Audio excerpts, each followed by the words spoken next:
Collector बनते ही collector साहिबा अपनी सरकारी गाड़ी लेकर एक झोपड़ी पर पहुंचती है। झोपड़ी के अंदर एक बीमार व्यक्ति सोया हुआ था। वह वहां पर उससे बहुत कुछ सुनाने के लिए आई थी, लेकिन जैसे ही उसकी हालत देखती है तो फूट फूट कर रोने लगती है।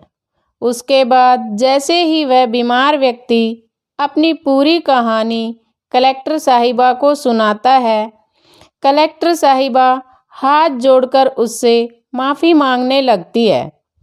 कौन था वह बीमार व्यक्ति और कलेक्टर साहिबा उससे क्या कहना चाहती थी?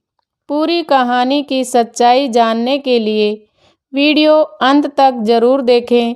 लेकिन दोस्तों, आगे बढ़ने से पहले आपसे एक रिक्वेस्ट है कि आप वीडियो को लाइक और चैनल को सब्सक्राइब ज़रूर करें। तो दोस्तों, बिहार के एक छोटे से गांव में एक लड़का रहता है जिसका नाम है कैलाश। कैलाश के परिवार के पास अच्छी खासी पुश्तैनी ज़मीन है जिस पर वह खेती बाड़ी करते हैं। कैलाश के घर में उसके माता पिता और उसकी छोटी बहन रूपा है। कैलाश शादी के लायक हो गया है और उसके घर वाले उसकी शादी करना चाहते हैं, लेकिन वह चाहता है कि पहले अपनी छोटी बहन की शादी करे और उसके बाद ही अपनी शादी करे। अब कैलाश अपनी छोटी बहन रूपा के लिए रिश्ता ढूंढने लगता है। उसे एक लड़का मिल जाता है जो सरकारी स्कूल में टीचर था, और इसी वजह से कैलाश को वह लड़का अपनी छोटी बहन के लिए परफेक्ट लगता है। उस लड़के से अपनी बहन की शादी तय करा देता है और एक निश्चित मुहूर्त पर दोनों की शादी होने लगती है। शादी के दिन कैलाश लड़की के भाई का पूरा फर्ज निभाता है, तो शादी में जितने भी रिश्तेदार आए हुए थे वे सब उसकी तारीफ कर रहे थे। उसी शादी में लड़के वालों की तरफ से एक लड़की आती है जिसका नाम है चंचल। चंचल जैसे ही कैलाश को देखती है तो पहली ही नज़र में उसे पसंद कर लेती है। उधर कैलाश की नज़र भी चंचल पर पड़ जाती है और वह भी मन ही मन चंचल को पसंद करने लगता है। धीरे धीरे शादी संपन्न हो जाती है और कैलाश की छोटी बहन रूपा अपने पति के साथ अपनी ससुराल चली जाती है। लेकिन कैलाश बार बार चंचल का चेहरा अपनी आंखों के सामने देखता है। वह चंचल से बात करना चाहता है, उसके बारे में जानना चाहता है कि चंचल के दिल में उसके लिए क्या है। कैलाश चंचल के साथ बातें करना चाहता था, इसी वजह से वह काफ़ी परेशान रहने लगा। जैसे ही वह अपनी छोटी बहन रूपा को लेने के लिए उसके ससुराल जाता है तो वहाँ पर वह देखता है कि जो चंचल थी वह अभी भी उसकी बहन के ससुराल में रुकी हुई है। जैसे ही चंचल कैलाश को देखती है वह खिल उठती है। इसके बाद कैलाश और चंचल दोनों एक दूसरे की तरफ देखने लगते हैं और आंखों ही आंखों में एक दूसरे से बहुत सारी बातें कह डालते हैं। अब कैलाश जब चंचल को देखता है तो वह मौका ढूंढने लगता है कि कब उसे ऐसा समय मिले जब वह चंचल से बात कर सके। थोड़ी देर बाद दोनों को ऐसा मौका मिल ही जाता है जब उनके पास कोई भी नहीं था, और फिर चंचल और कैलाश एक दूसरे से बातें करने लगते हैं। बातों ही बातों में दोनों अपने प्यार का इजहार कर देते हैं और दोनों के नंबर एक्सचेंज हो जाते हैं। अब कैलाश अपनी बहन रूपा को लेकर वहां से अपने घर आ जाता है और घर आकर वह चंचल से फ़ोन पर बातें करने लगता है। बातें करने के दौरान कैलाश को पता चलता है कि चंचल से उसकी शादी हो सकती है, क्योंकि इस रिश्ते में कोई भी दिक्कत नहीं है। लेकिन कैलाश अभी चंचल से शादी की बात नहीं करता। वह पहले उसे पूरी तरह से समझना और उसके बारे में जानना चाहता है। अब कैलाश को पता चलता है कि चंचल ने ग्रेजुएशन कर लिया है और अब वह सरकारी नौकरी की तैयारी कर रही है। उधर चंचल को कैलाश के बारे में पहले से ही काफ़ी जानकारी थी, क्योंकि उसने रूपा से कैलाश के बारे में सब कुछ जान लिया था। कैलाश का व्यवहार, उसका आदर सम्मान से बात करना और उसकी सादगी चंचल को बहुत पसंद आई थी। इसी वजह से चंचल कैलाश से शादी करना चाहती थी और एक दिन फ़ोन पर वह कैलाश को यह बात कह ही देती है। अब तक कैलाश ने भी चंचल के बारे में पूरी तरह से तसल्ली कर ली थी, तो वह भी इस शादी के लिए तैयार हो जाता है। कैलाश चंचल से कहता है, ठीक है, तुम अपने घर वालों से बात कर लो और मैं यहाँ अपने घर वालों से बात करता हूँ। इसके बाद कैलाश अपने घर वालों से बात करता है और चंचल अपने घर वालों से। दोनों के घर वाले इस शादी के लिए राजी हो जाते हैं, क्योंकि दोनों परिवार पहले से ही एक दूसरे को अच्छी तरह जानते थे। कैलाश के पास ढेर सारी पुश्तैनी ज़मीन थी और उसके अच्छे स्वभाव के कारण चंचल के घर वालों को इस रिश्ते से कोई आपत्ति नहीं होती। एक निश्चित मुहूर्त पर कैलाश और चंचल की शादी हो जाती है। शादी के बाद चंचल दुल्हन बनकर कैलाश के घर आ जाती है। चंचल घर में सभी का सम्मान करती है, कैलाश के माता पिता का ध्यान रखती है और कैलाश की भावनाओं का आदर करती है। सब कुछ अच्छी तरह से चल रहा था। तभी एक दिन कैलाश चंचल को लेकर मार्केट चला जाता है।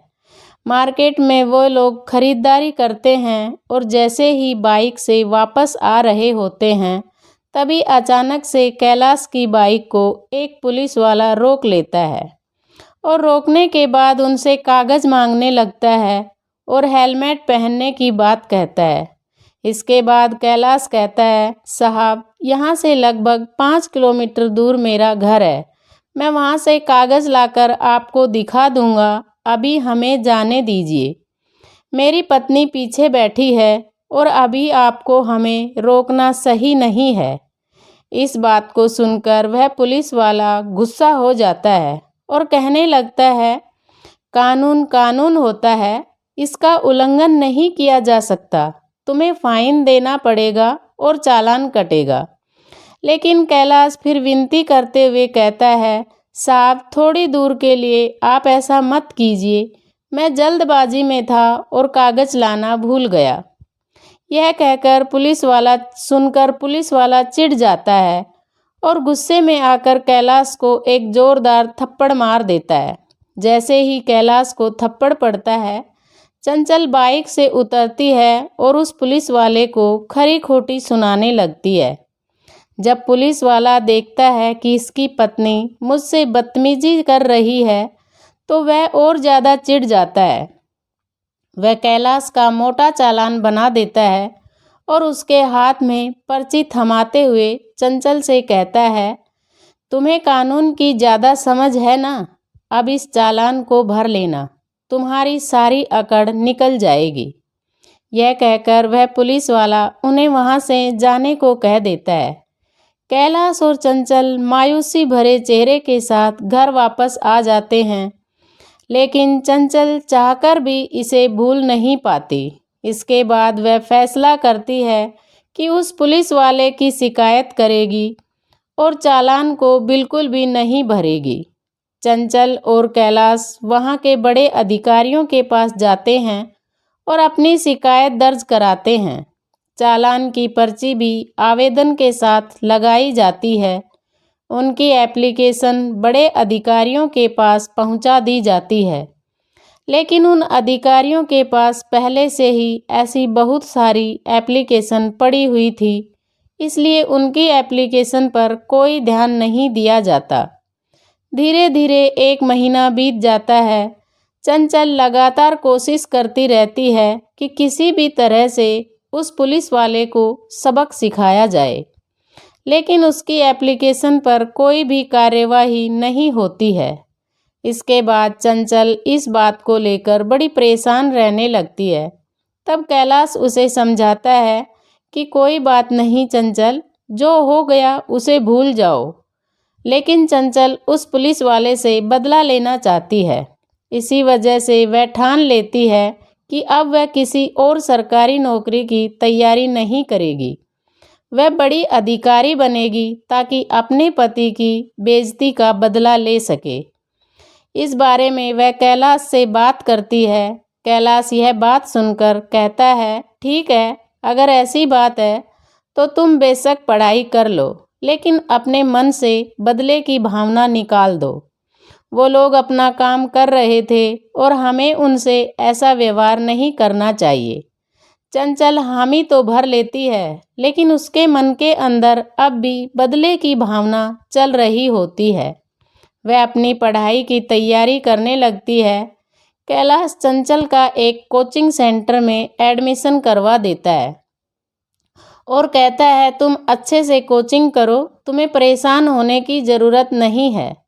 चंचल दिन रात मेहनत करने लगती है। धीरे धीरे उसका पहला टेस्ट करीब आ जाता है, लेकिन जैसे ही टेस्ट में 1 महीना रह जाता है, उसी दौरान चंचल को पता चलता है कि उसकी सास की तबीयत ज़्यादा खराब हो गई है। उन्होंने बिस्तर पकड़ लिया है। इसके बाद चंचल चाहकर भी पढ़ाई पर ध्यान नहीं दे पाती है। पढ़ाई से ध्यान हटने की वजह से चंचल इस बार उस टेस्ट में फेल हो जाती है। यह बात चंचल को बहुत बुरी लगती है, क्योंकि उसने काफ़ी मेहनत की थी और वह इस टेस्ट में सफल नहीं हो पाई थी।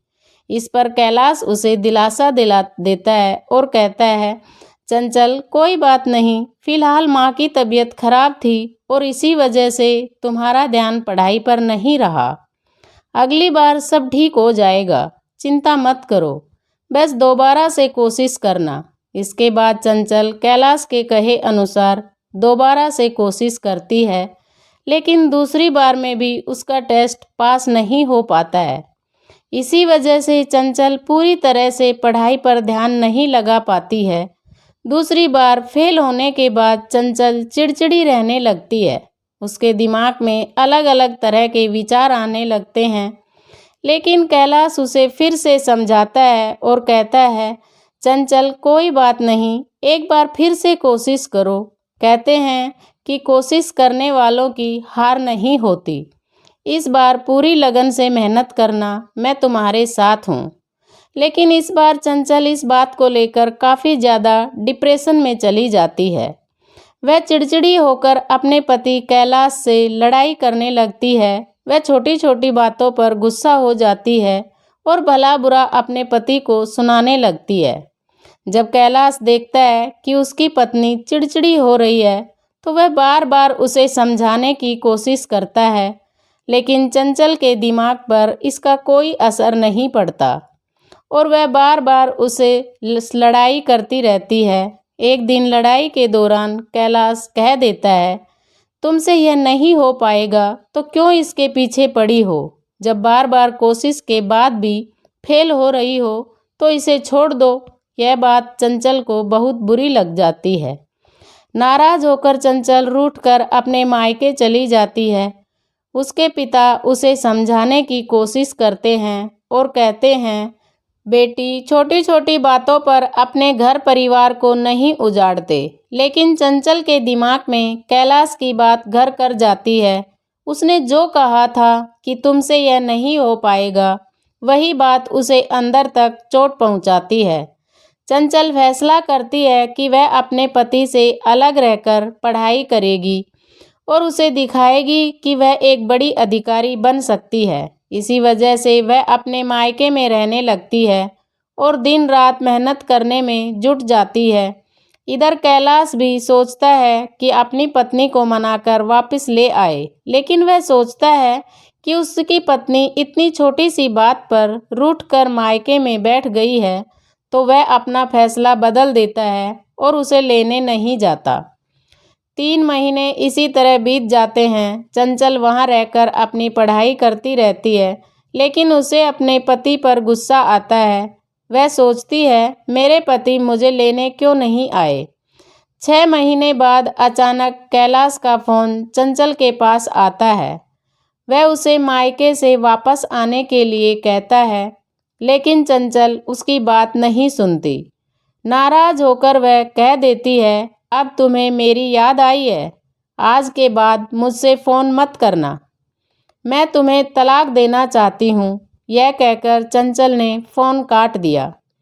इसके बाद वह अपने घर वालों से कैलाश को तलाक देने की बात करने लगती है। चंचल के पिता उसे समझाने की कोशिश करते हैं और कहते हैं, बेटी, ऐसा फैसला लेने से पहले दोबारा सोच लो। यह तुम्हारी ज़िंदगी का बड़ा फैसला है। लेकिन चंचल उनकी एक नहीं सुनती और कहती है, बाबूजी, अब मुझे उस घर में रहना ही नहीं है। चंचल ने ठान लिया था कि वह बड़ी अधिकारी बनेगी और उसे साबित करेगी कि वह भी कुछ कर सकती है। चंचल ने अपने परिवार की जिम्मेदारियों और परिस्थितियों को पीछे छोड़ते हुए अपने सपनों को पूरा करने के लिए कड़ी मेहनत की। उसके पिता ने पंचायत के माध्यम से कैलाश के परिवार वालों से बात कर ली और दोनों अलग अलग रहने लगे। इसके बाद चंचल ने दिन रात मेहनत की। 5 साल में अनेक कोशिशों और परिश्रम के बाद चंचल ने आखिरकार वह टेस्ट पास कर लिया, जिसके लिए वह इतने समय से तैयारी कर रही थी। जैसे ही चंचल को इस सफलता की खबर मिली, उसकी खुशी का ठिकाना नहीं रहा। उसके परिवार वालों ने भी इस उपलब्धि को खूब सेलिब्रेट किया। इसके बाद चंचल को ट्रेनिंग के लिए भेजा गया। ट्रेनिंग पूरी करने के बाद उसकी पहली पोस्टिंग गया में जिला कलेक्टर के रूप में हुई। चंचल ने जब गया में चार्ज संभाला तो उसे अचानक कैलाश की वह बातें याद आ गई जो उसने उस पर ताना मारते हुए कही थी। चंचल ने सोचा, क्यों न अब कैलाश को जाकर दिखाया जाए कि मैं एक बड़ी जिलाधिकारी बन गई हूँ। इसके बाद चंचल अपनी सरकारी गाड़ी में बैठी और कैलाश के घर की ओर निकल पड़ी।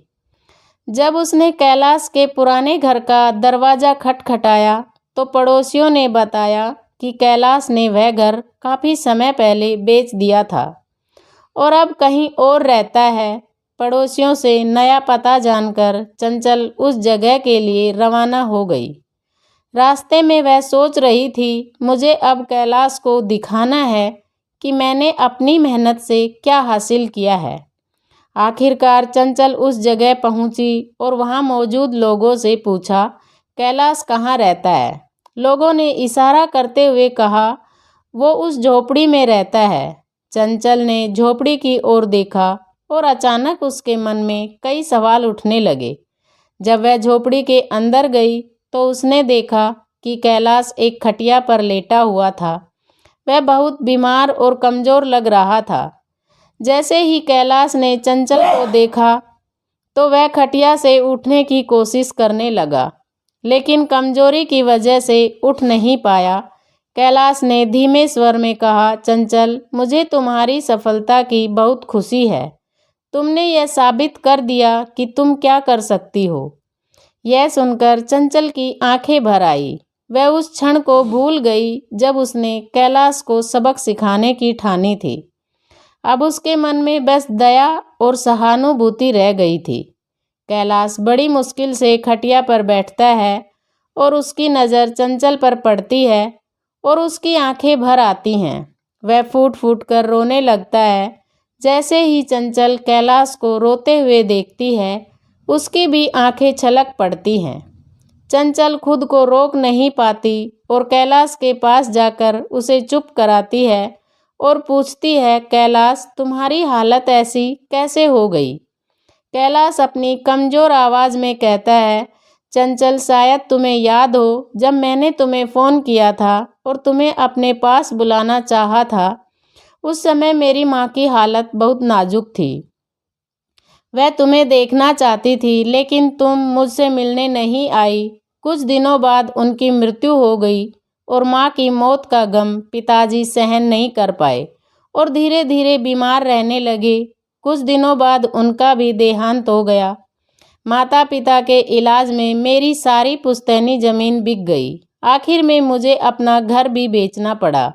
मजबूर होकर मुझे इस छोटे से झोपड़े में आकर रहना पड़ा। मैं मजदूरी करके अपना गुजारा करता हूँ। चंचल यह सब सुनकर फूट फूट कर रोने लगती है। वह कैलाश के पैरों में गिरकर माफ़ी मांगती है, मुझसे बहुत बड़ी गलती हो गई। मैं अपने अहंकार में यह भूल गई थी कि तुम मेरे पति हो और हम कभी एक दूसरे से प्यार किया करते थे। सब मेरी गलती है, अब मैं इसे सुधारना चाहती हूँ। तुम्हें अब इस तरह रहने की कोई ज़रूरत नहीं है, क्योंकि अब मैं एक जिला कलेक्टर बन गई हूँ। अब तुम मेरे साथ चलो, मैं तुम्हें अपने साथ रखूँगी। चंचल की बात सुनकर कैलाश कहता है, चंचल, मेरी बहन ने भी मुझे कई बार अपने साथ ले जाने की कोशिश की, लेकिन मैं किसी पर बोझ नहीं बनना चाहता। कुछ दिनों में मेरी तबीयत ठीक हो जाएगी और मैं मेहनत करके अपना गुजारा कर लूँगा। यह सुनकर चंचल कहती है, नहीं कैलाश, आज से ऐसा नहीं होगा। तुम मेरे साथ चलोगे, मैं तुम्हें कभी अकेला नहीं छोड़ूंगी।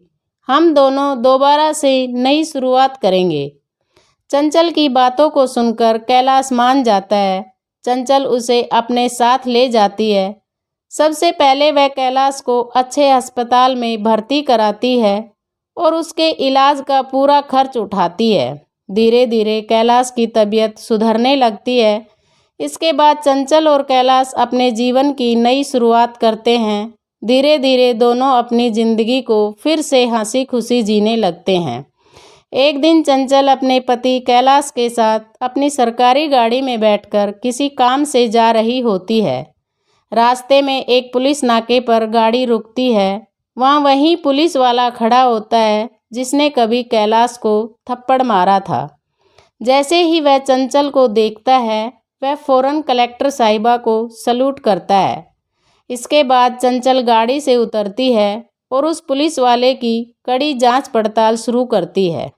कुछ देर की पूछताछ के बाद यह पता चलता है कि वह पुलिस वाला अवैध रूप से लोगों से पैसे की वसूली करता है और उन्हें बेवजह परेशान करता है। चंचल तुरंत उसे सस्पेंड करने का आदेश देती है। इस तरह चंचल अपने पति कैलाश के अपमान का बदला ले लेती है। इसके बाद दोनों पति पत्नी एक साथ खुश रहने लगते हैं। उनकी ज़िंदगी अब शांति और खुशी से भर जाती है। तो दोस्तों, यह थी आज की कहानी। इस कहानी के बारे में आपकी राय क्या है, कमेंट सेक्शन में लिखकर ज़रूर बताएं। अगर आपको ये कहानी पसंद आई तो इसे लाइक करें और हमारे चैनल को सब्सक्राइब करें, ताकि हमें प्रेरणा मिलती रहे आपके लिए ऐसी ही प्रेरणादायक कहानियाँ लाने की। वीडियो पूरा देखने के लिए धन्यवाद। मिलते हैं अगले वीडियो में। जय श्री श्याम।